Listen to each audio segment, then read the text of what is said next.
नमस्कार.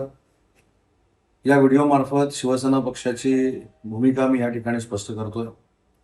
श्रीयुत योगेश केदार यांनी मराठा आरक्षणासंदर्भामध्ये जे वक्तव्य केलेलं आहे आणि मराठा आरक्षणाच्या बाबतीमध्ये वक्तव्य करत असताना मराठा समाजासाठी न्याय हक्कासाठी भांडणारे मनोज जरांगे यांच्या बाबतीमध्ये जे वक्तव्य केलेलं आहे, या वक्तव्याशी शिवसेना पक्षाचा काही संबंध नाही.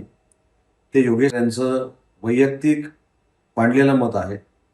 मनोज जरांगे पाटील यांनी केलेल्या ज्या मागण्या होत्या त्या पूर्ण करण्यासाठी तत्कालीन मुख्यमंत्री एकनाथ शिंदे साहेबांनी देखील प्रयत्न केले आहेत. त्याच्यामध्ये देखील यश आलंय. सध्याचे मुख्यमंत्री देवेंद्रजी फडणवीस साहेब देखील प्रयत्न करत आहेत.